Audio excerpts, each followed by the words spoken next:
Ladies and gentlemen, it is finally the moment that we've all waited for. I've been doing my best to show you guys what it's like. Let me just lower my mic a little bit. I've been doing my best to teach my strategy from my YouTube videos and from my free Discord, but now I felt like instead of telling you guys, oh, go back to this video and watch this, instead I will be putting it all into one video. So I'm going to be giving you the basics of trading, as well as a breakdown of my entire trading strategy, some useful tools that I use on a daily basis, and then lastly, an example from today. So even though today was kind of a choppy market day, an example from today of how I put it all into action and made 2,200 on one trade. So here we go, ladies and gentlemen.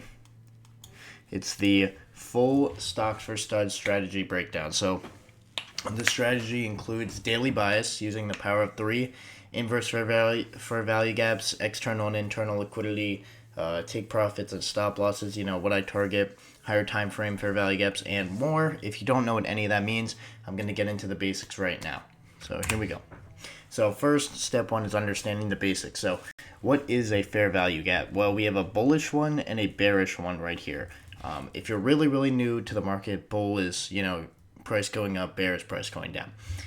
So a bullish fair value gap basically means that there is a gap between the top of the first candle and the bottom of the third. So what is in this gap and why does it matter? So the gap actually represents an imbalance in the market. This means that in this gap, buying and selling orders are unequal, and price tends to basically get pulled back in here. It's like a magnet. Price is going to pull back in here, and what it can do is it can either pull back in and respect. So for the bullish, we could go in and then go back out and continue upwards, or it could be inverse, where the candle goes and closes through on the other side and we continue in the opposite direction. So I play both of these in my setup today and every day, which I will get into. But we'll get there in a minute. That's the most basic form of liquidity. Now, what is liquidity? So there's two types. There's actually multiple types. There's trend line and stuff like that. But the ones we'll be focusing on are buy side for shorts and sell side for buys. This is the most important concept. Liquidity runs the market. So liquidity is basically an area where retail traders are likely to be stopped out or reversed by those big firms and hedge funds. So basically, let's say you're trying to go short, right? You see this high here, and price gets to here. So what are you going to do if you're short? You're probably going to get stopped out. You're going to close your position and be like, okay, I got a loss. So if you're short and you close your position, that means that you're buying. So you're entering buy orders. So that's why we see this wick up here and a lot of these orders coming up here, because these are all buy orders. Now, that's where these big banks come in. They see all these buy orders coming in, and they combat them with sell orders and drop price to the downside. And it's the exact same thing on sell side. We have this low, it gets taken out or, wicked through, and then those big banks see all those buy orders or those sell orders, and they combat them with buy orders and launch price to the upside. So we're always going to be marking buy side and sell side liquidity. That could be important for us. Just to continue on with the basics, higher time frames are working with one another. Everybody always asks, like, what's the best, time frame? You always want to work top to bottom. So the bigger time frames, you cannot leave those out, and the smaller time frames, you cannot leave those out. The higher time frames will help you establish your bias and also how the market is going to, move in overall longer time frames, whereas shorter time frames are going to work for entries. There is no key time frame. All right, and one of the biggest things you could do with this time frame, as I said, is establish daily bias, which is here, step 2. So the first step of pre-market. So let's say the market is about to open and you have no idea where it's going to go. Here's a strategy that I use and many other people use to determine your bias. There's the power of three strategy, aka accumulation, manipulation, displacement, AMD. So if you go to Trading View, you can see here, and I'll get into all this in a minute, don't worry.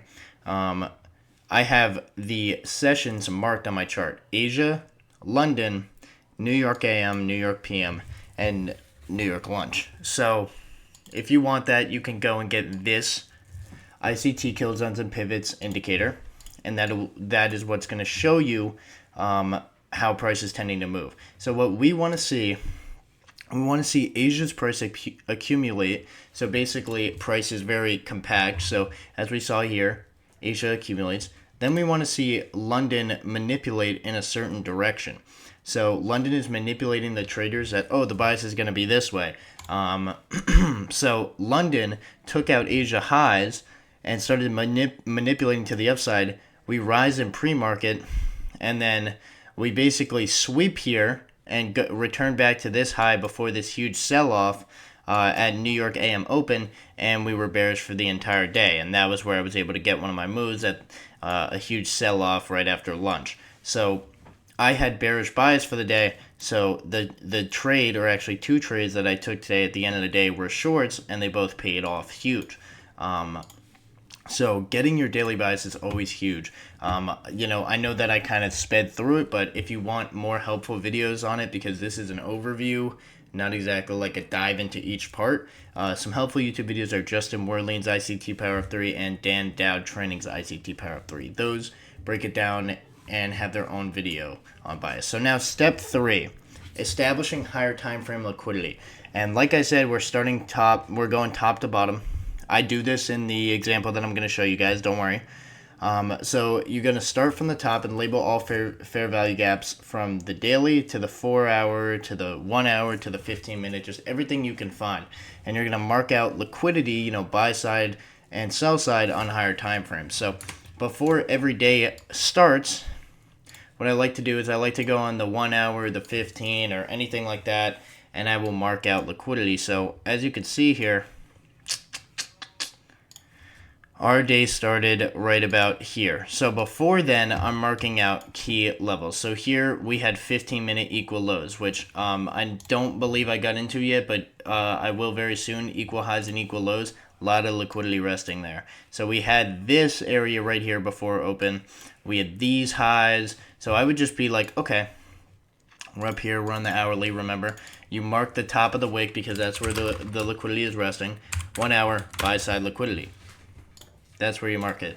Because the last time we interacted with this wick, we shorted. We keep interacting and shorting. We keep interacting and shorting. And if price comes back, we're going to be watching this level and seeing if on a shorter time frame we can get an entry after interacting and wicking. And seeing, the reversal. So you go around and you do that on every single time frame. You mark out that liquidity. So then when you mark out the liquidity and the fair value gaps on the higher time frame and you have your daily bias, all of a sudden you start to realize, okay, the market, or at least this time frame in the market, is going to move in this specific direction. And that's when you're going to start entering. And what I like to do is I enter off the 5-minute, 3-minute, or 1 minute for entries.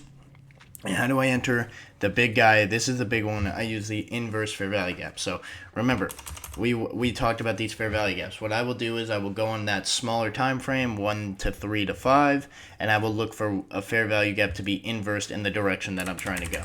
So if I'm looking for sells and it bounces off or respects a bearish fair value gap on 1 hour and the inverse is a 3-minute bullish fair value gap, then I'm looking for shorts.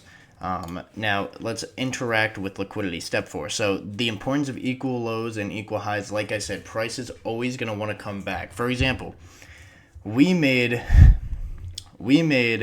this low here, and we were able to create equal lows off this because price went down, bounced off, and then we finally went back down and made these equal lows here. So here we have these 15-minute equal lows as I marked out.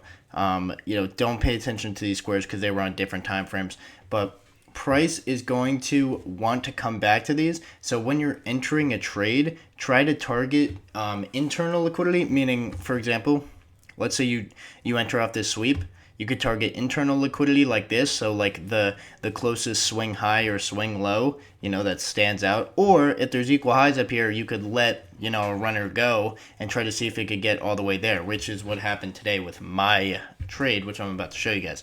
So you can use, You can use liquidity sweeps or buy side or sell side on any time frame, and you can use the equal lows and equal highs on any time frame, I actually like for the equal lows and equal highs to be on the same time frame that I entered on. So the 3 minute or the 5 minute or the 1 minute.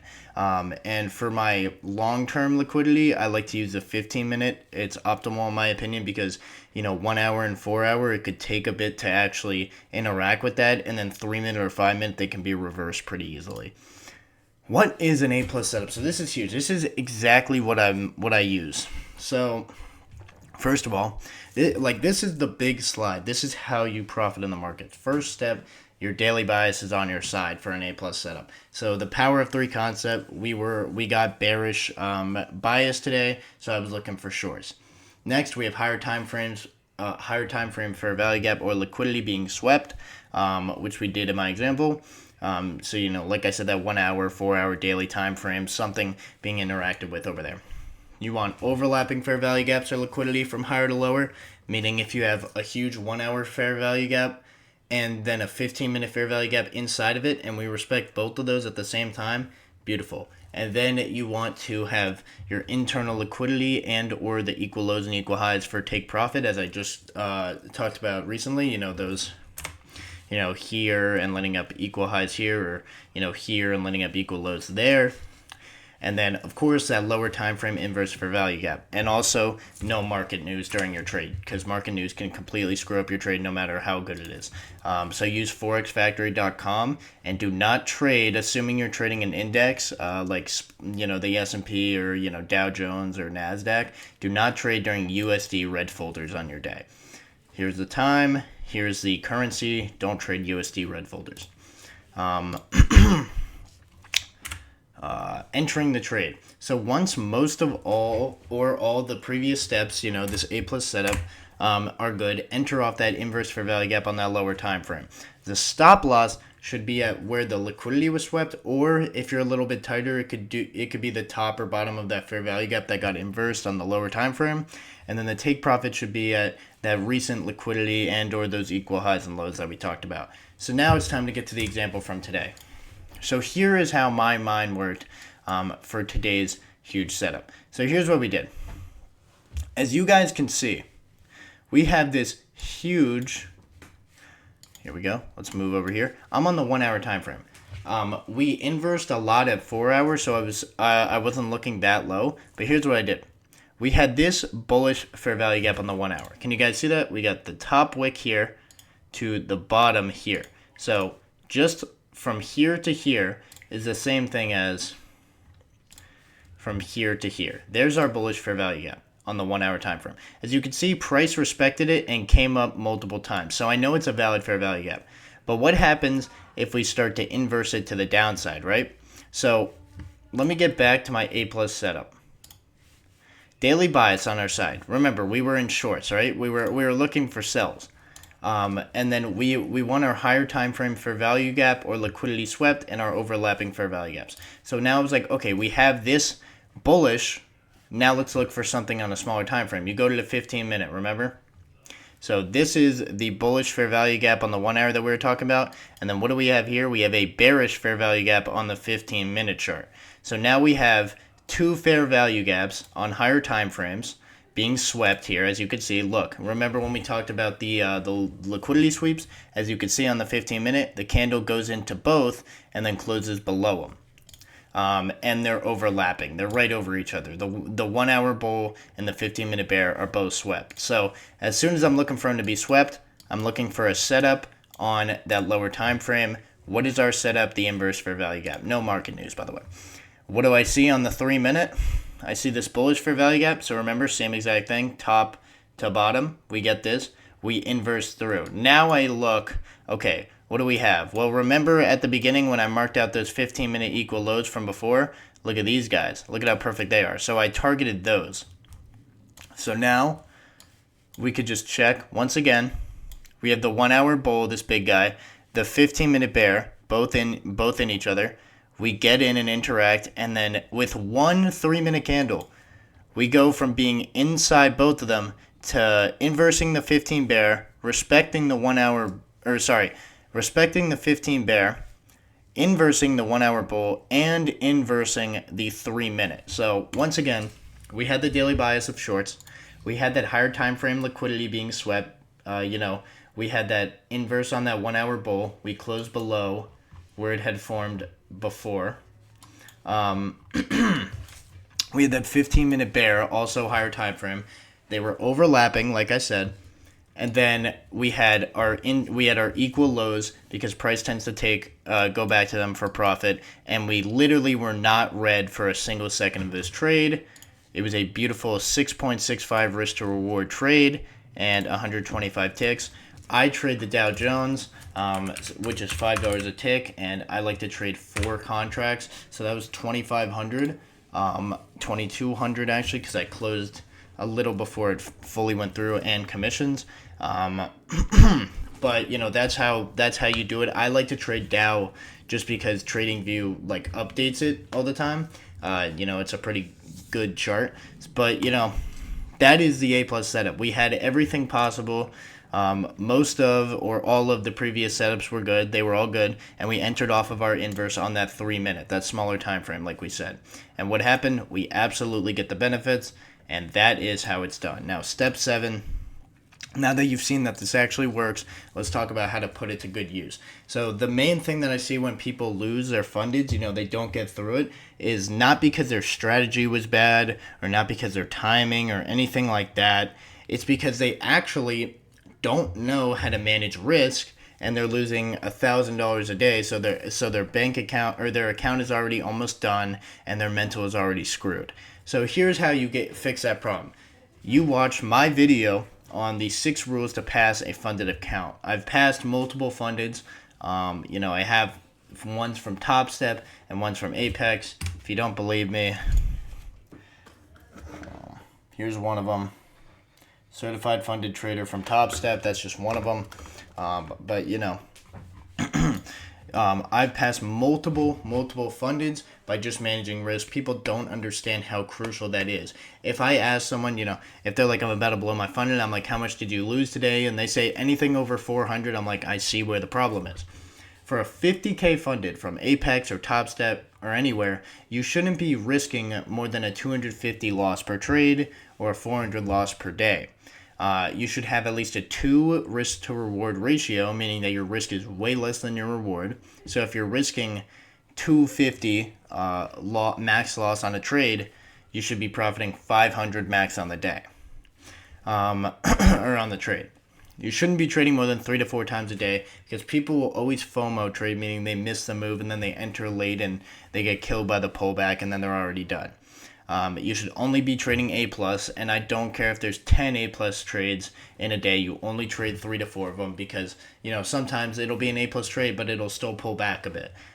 So what I want you to do is paper trade those A+ setups or non-A+ setups after your 3 to 4 are done, and see why they did or didn't work out, and how they worked with each time frame, stuff like that. 300 to 500 profit per day. You don't need any more than that.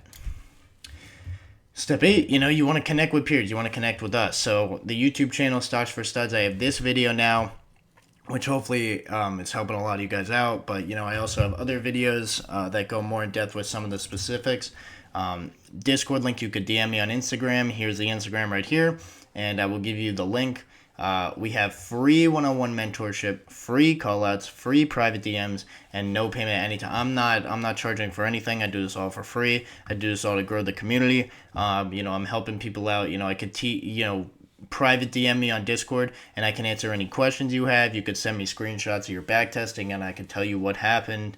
I could call you. I've done one-on-one calls before, and when summer hits, I'll be live trading every single day, and I will also be calling out if I'm going short or long and on what at what time. But yeah, the community is already filled with dozens of guys who just want to, prosper and be good at trading, and we already have had lots of winners and guys posting their results in the Discord. So thank you. Stocks for Studs. No course, no BS, no money, just wins. And that's the strategy. Once again, we look for just to get it, your Power 3 daily bias, your high time frame fair value gaps, your overlapping fair value gaps, your TP being liquidity, internal and equal lows or highs, and then your lower time frame inverse fair value gap, just like we did today to get us some absolute butter. with this just from a far view, the 1 hour, the 15-minute overlapping, swept, and we caught this entire move. That's just what we do, and we do it every day. Thank you, and have a good one, and I hope this video helped. Peace.